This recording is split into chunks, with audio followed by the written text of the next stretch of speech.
দ্বাদশ শ্রেণীর 4th সেমিস্টারের ভূগোলের দ্বিতীয় অধ্যায়ে 5 নম্বরের নোট আগেই দেওয়া হয়ে গেছে। আজকে 3 ও 2 মার্কসের যে নোট সেগুলো দেব, দেখতে থাকো।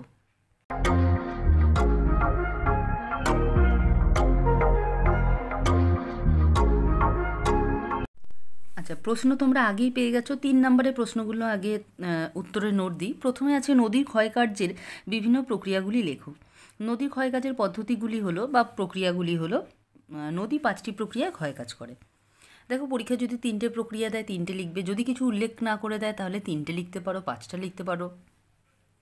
জলপ্রবাহ ক্ষয়, যে প্রক্রিয়ায় প্রবল জলস্রোতের আঘাতে নদীর তলদেশ ও পার্শ্বদেশে নরম ও আলগা পাথর খুলে গিয়ে ভেঙে চূর্ণ বিচূর্ণ হয় তাকে জলপ্রবাহ ক্ষয় বলে। এরপরে রয়েছে বুদবুদ ক্ষয়। নদীর জলস্রোতের মধ্যে সৃষ্ট বুদবুদের ভেতর প্রবল বায়ু চাপ নদীগর্ভে শিলাস্তরের ওপর ফেটে 1 সেমি, এটা 1 সেমি ব্যাসের বুদবুদ 18 কেজি ওজনের হাতুড়ির মতো আঘাত দিয়ে চূর্ণ বিচূর্ণ করে, যাকে বুদবুদ ক্ষয় বলে। মানে একটা বুদবুদ ফেনা যখন ফাটে তখন অনেকটা শক্তি বেরোয়, বুঝেছ? অবঘর্ষ ক্ষয়, যে প্রক্রিয়ায় জলস্রোতের সঙ্গে বাহিত নুড়ি ও শিলাচূর্ণ নদীর তলদেশে ও পার্শ্বদেশে আঘাত করে নানান গর্ত সৃষ্টি করে তাকে বলে অবঘর্ষ ক্ষয়। এবার ঘর্ষণ ক্ষয় আর দ্রবণ ক্ষয়, যে প্রক্রিয়ায় নদীবাহিত প্রস্তরগুলি পরস্পরের সঙ্গে সংঘর্ষে লিপ্ত হয়ে ভেঙে বালি পলি কাদায় পরিণত হয় তাকে বলে ঘর্ষণ ক্ষয়। এবার শেষ পয়েন্ট, দ্রবণ ক্ষয়, জিপসাম, ডলোমাইট, খনিজ লবণ, চুনাপাথর, চক ইত্যাদি লবণ ও ক্যালসিয়াম বাইকার্বনেট যুক্ত শিলা যে প্রক্রিয়ায় নদীর জলে দ্রবীভূত অম্লের প্রভাবে রাসায়নিকভাবে বিয়োজিত হয়ে ক্ষয় পায় তাকে দ্রবণ ক্ষয় বলে। হয়ে গেল এই প্রশ্নের উত্তর।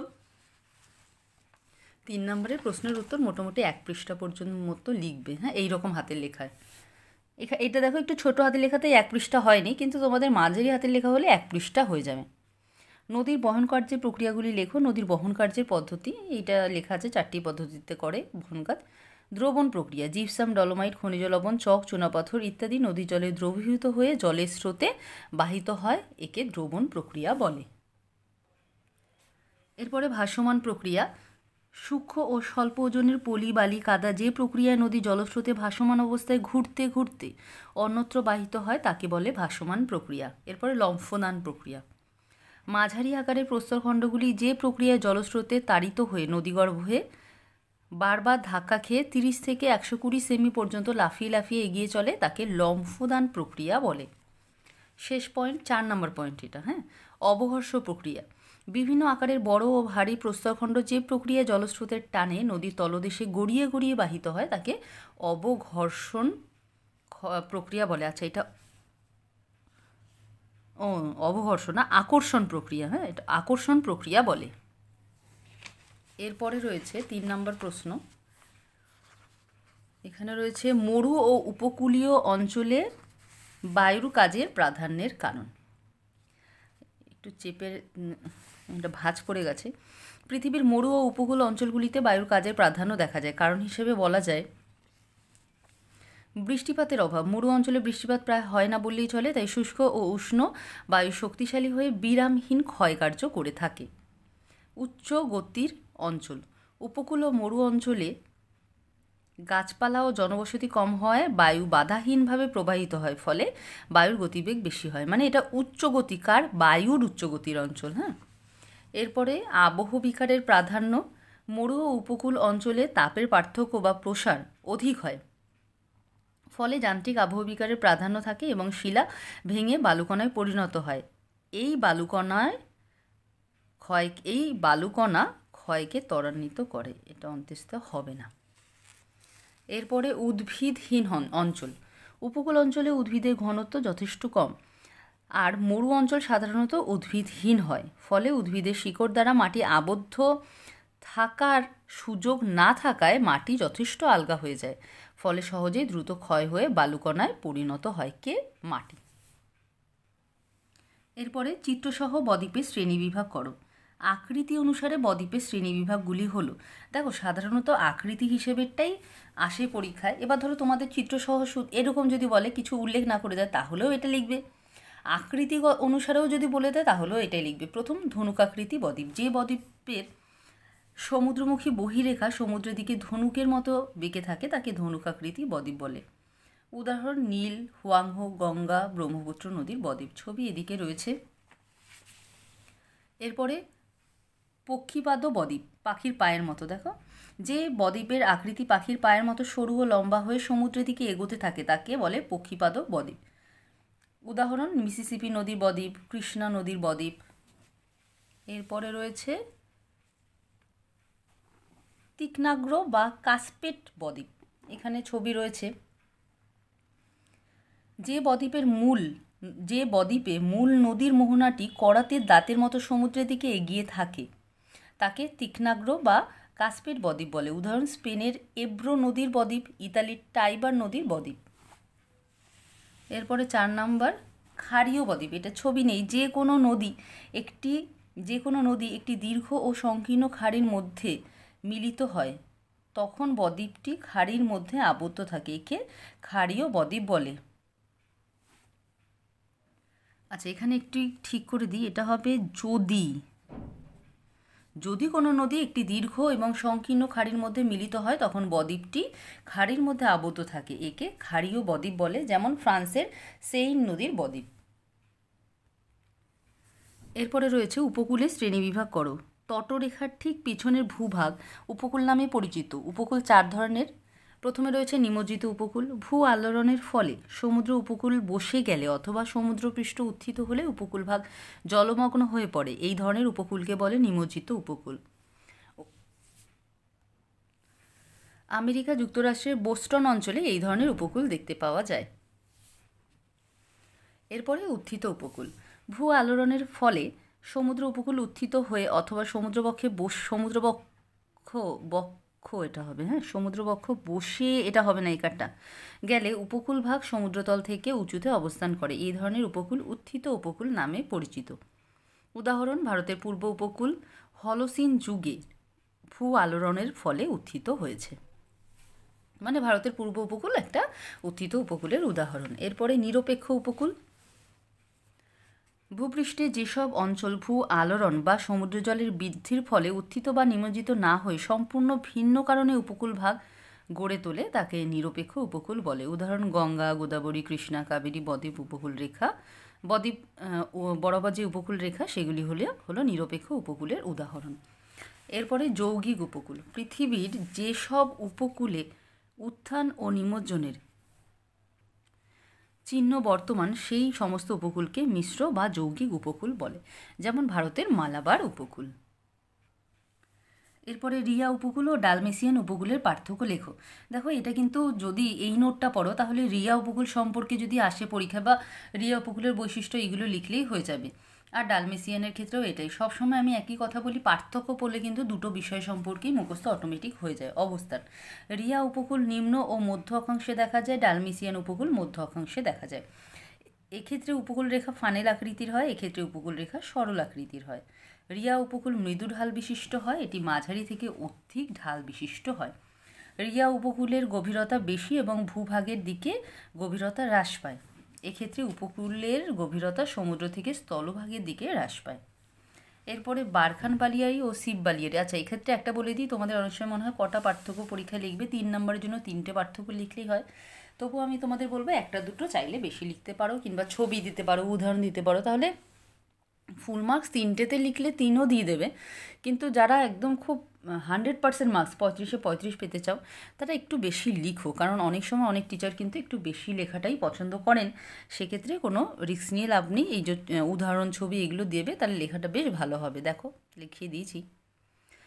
বারখান বালিয়াড়ি, শিব বালিয়াড়ি বায়ুর গতিপথের সঙ্গে আড়াআড়িভাবে গড়ে ওঠে। অবস্থান বলছি আর কি। বায়ুর গতিপথের সঙ্গে সমান্তরালে গড়ে ওঠে। আকৃতি কেমন? এটি চন্দ্রাকৃতির ন্যায় বালিয়াড়ি, এটি তলবাড়ির ন্যায় দীর্ঘ ও সংকীর্ণ বালিয়াড়ি। দৈর্ঘ্য, এর দৈর্ঘ্য কম হয় প্রায় 200 মিটার, আর এর দৈর্ঘ্য বেশি প্রায় 2 থেকে 3 কিলোমিটার। এরপরে চিত্র তো দেখতেই পাচ্ছ, দেখে নাও ভালো করে। এরপরে 8 নম্বর প্রশ্ন, পেডিমেন্ট ও বাজাদার পার্থক্য। দেখো, ভিত্তিগুলো রয়েছে প্রকৃতি, উচ্চতা, ঢাল আর চিত্র। পেডিমেন্ট হলো বায়ু ও জলধারার ক্ষয়জাত সমভূমি, এটা হলো সঞ্চয়জাত সমভূমি। প্লায়া হ্রদ পৃষ্ঠ থেকে পেডিমেন্টের উচ্চতা অনেক বেশি, আর প্লায়া হ্রদের জলতলের উচ্চতায় বাজাদা অবস্থান করে। ঢাল এর ভূমিঢাল বেশি, উঁচু অংশে 10 ডিগ্রি থেকে 15 ডিগ্রি আর নিচু অংশে 1 ডিগ্রি থেকে 7 ডিগ্রি হয়। ঢাল কম, উঁচু অংশে 8 ডিগ্রি থেকে 10 ডিগ্রি এবং নিচু অংশে 0 থেকে 1 ডিগ্রি। দেখো এর যে ছবিটা আছে এগুলো কিন্তু আলাদা করে আঁকতে হয় না, কিছু ছবিতে একটার মধ্যে দুটো দেখানো যায়। তাহলে এটা বাজাদা এইটুকু অংশ, আর এইটুকু, এই পরের এইটুকু হলো পেডিমেন্ট। এরপরে এই অধ্যায়টা যেহেতু অনেকটা বড় ছিল, প্রশ্নও তোমরা আগে দেখেছো, অনেক প্রশ্ন ছিল। 9 নম্বর প্রশ্ন চলছে, বায়ু ও জলধারার মিলিত কাজের ফলে সৃষ্ট ভূমিরূপগুলি সম্পর্কে আলোচনা করো। এটা তো 3 নম্বরে লেখাচ্ছি, কিন্তু এটা 5 নম্বরেও কোনো কারণে আসতে পারে, 3-এ আসার সম্ভাবনাই বেশি পরীক্ষায়। বায়ু ও জলধারার মিলিত কাজের ফলে সৃষ্ট ভূমিরূপগুলো হলো, প্রথমেই ওয়াদি, খুবই সহজ। মরুভূমিতে অব্যবহৃত শুষ্ক নদীখাতকে ওয়াদি বলে। উৎপত্তি মরু অঞ্চলে, হঠাৎ বন্যার জল বালি ধুলারাশির মধ্যে মিশে কর্দম ধারায় পরিণত হয়। জলধারা যতই এগোতে থাকে, জলে বালি ও ধুলোর পরিমাণ বৃদ্ধি পেয়ে ও বাষ্পীভবনের ফলে জলধারাটি শুকিয়ে যায়। এইভাবেই ওয়াদি গড়ে ওঠে। উদাহরণ কি? আরব মরুভূমিতে দেখা যায়। এরপরের পয়েন্ট হলো পেডিমেন্ট। মরু অঞ্চলে ইনসেলবার্জ বা বিচ্ছিন্ন পর্বতগুলির পাদদেশীয় ঢালের উঁচু অংশে ও বাজাদার ঊর্ধ্ব সীমানায় বায়ু ও জলধারার সঞ্চয় ও ক্ষয়ের ফলে উন্মুক্ত ভূমি শিলাগঠিত যে মৃদু ঢালু সমভূমি গড়ে ওঠে তাকে বলে পেডিমেন্ট বা পাদদেশীয় সমভূমি। উৎপত্তি, বায়ু ও অস্থায়ী জলধারার মিলিত ক্ষয় ও সঞ্চয় কার্যের ফলে মরু পর্বতের পাদদেশ অঞ্চল ক্ষয়ীভূত হয় এবং নিচের অংশে জলধারাবাহিত নুড়ি, কাকর, পলি সঞ্চিত হয়ে পেডিমেন্ট গড়ে ওঠে। উদাহরণ, সাহারা মরুভূমিতে আটলাস পর্বতের পাদদেশে দেখা যায়। ছবি আছে, ছবি দেখে নাও।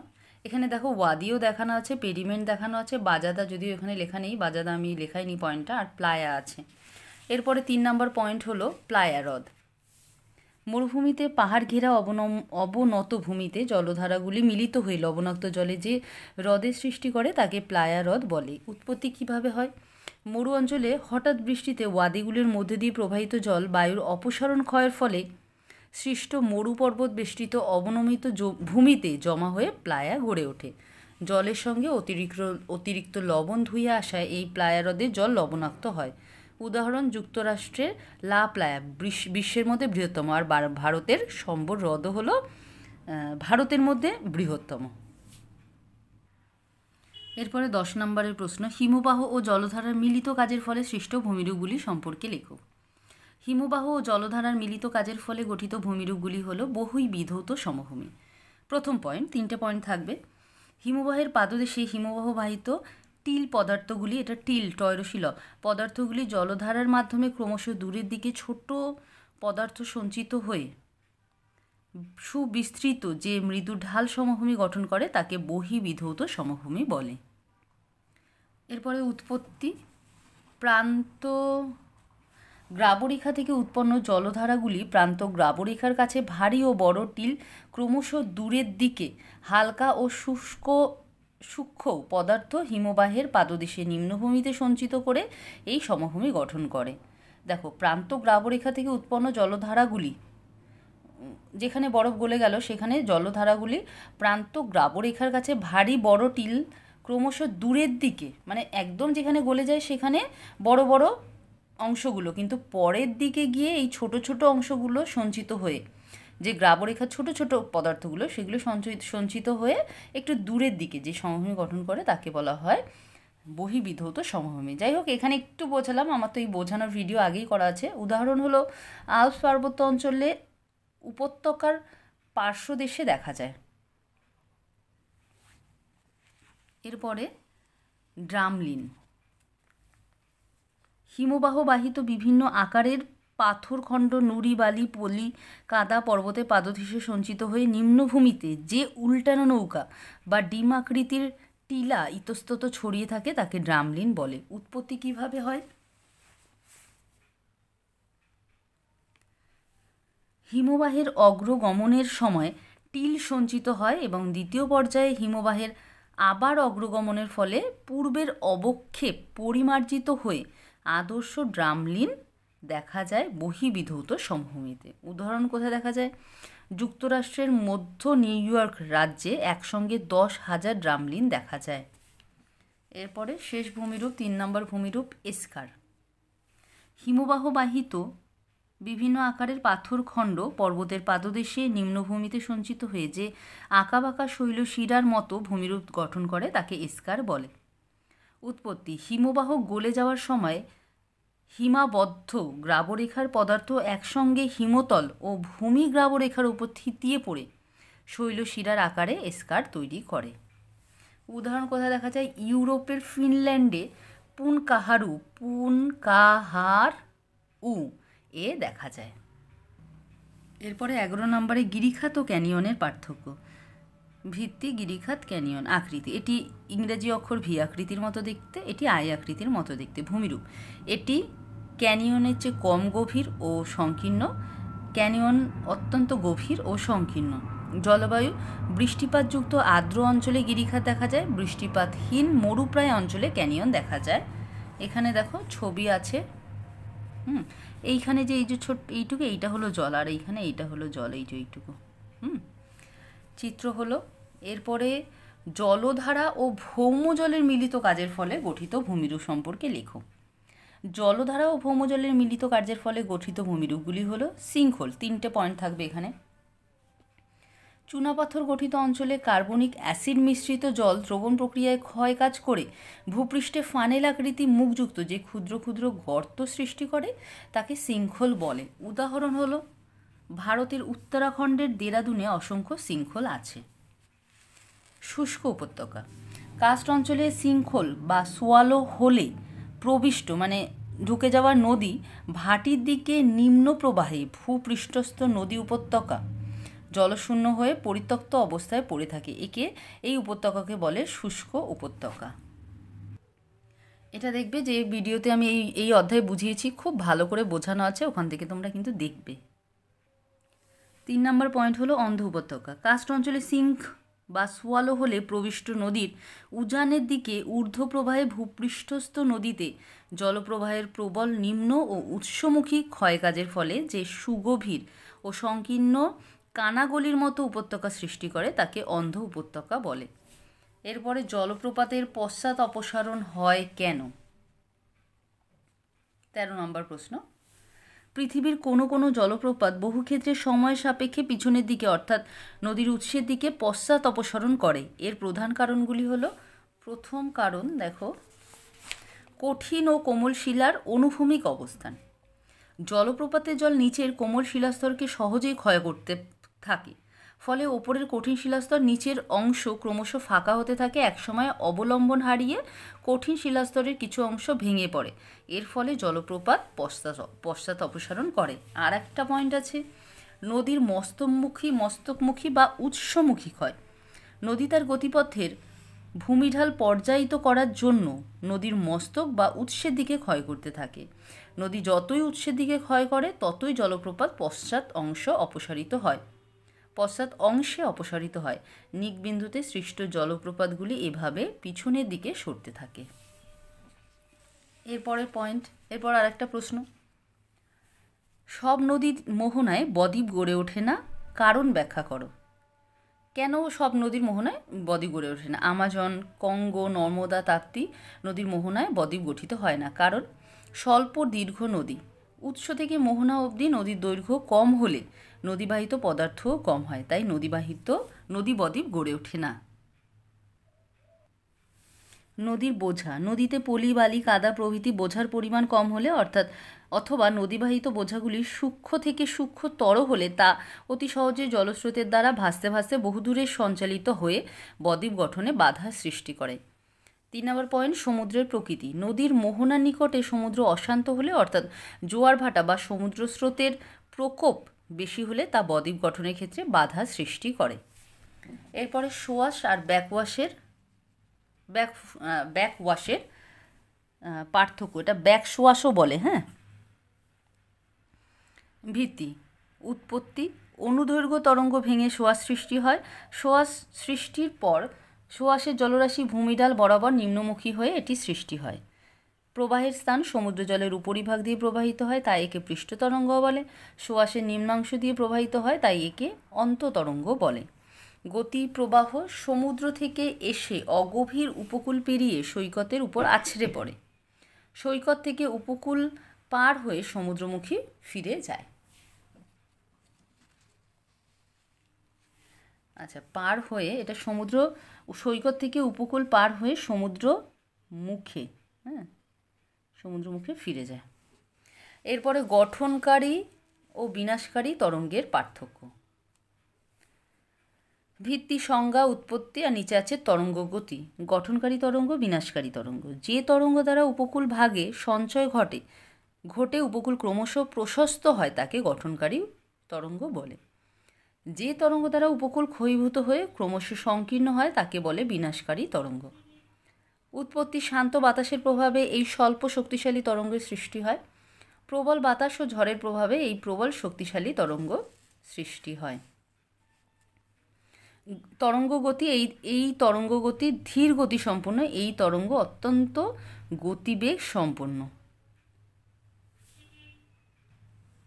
এবার শুরু হচ্ছে 2 মার্কসের প্রশ্নের উত্তরের নোট। পর্যায়ন প্রক্রিয়া কি? যে প্রক্রিয়ায় ক্ষয় ও সঞ্চয় কার্যের মাধ্যমে ভূত্বকের উপরিভাগের উচ্চতার পরিবর্তন ঘটে এবং বিভিন্ন উচ্চতাযুক্ত ভূমিরূপের ক্রমশ একটি সমতা এনে একটি সাধারণ তল বা পৃষ্ঠ গঠিত হয় তাকে পর্যায়ন বা ক্রমায়ন বলে।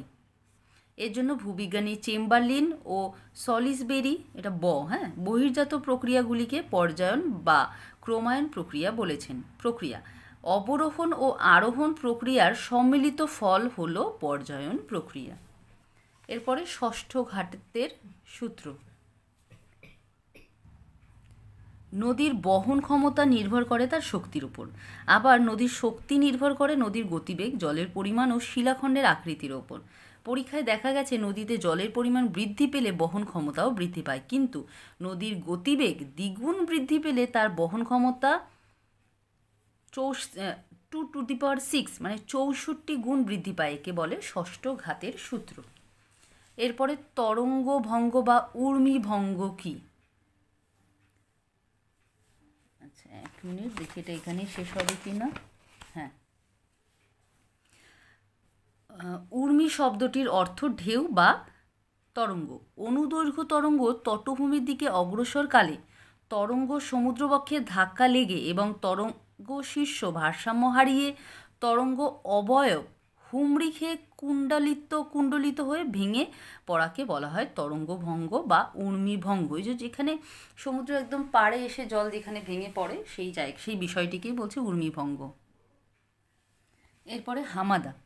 সংজ্ঞা: উষ্ণ মরু ও মরুপ্রায় অঞ্চলে বায়ুর অপসারণ ক্ষয়ের ফলে নিম্নস্থ শিলাস্তর উন্মুক্ত হয়ে গড়ে ওঠা বিস্তীর্ণ উঁচু অবয়বহীন শক্ত শিলাময় মরুভূমিকে সাহারাতে হামাদা বলে। বৈশিষ্ট্য: উন্মুক্ত শিলা, গ্রাভেল ও বোল্ডার দ্বারা হামাদা গঠিত হয়।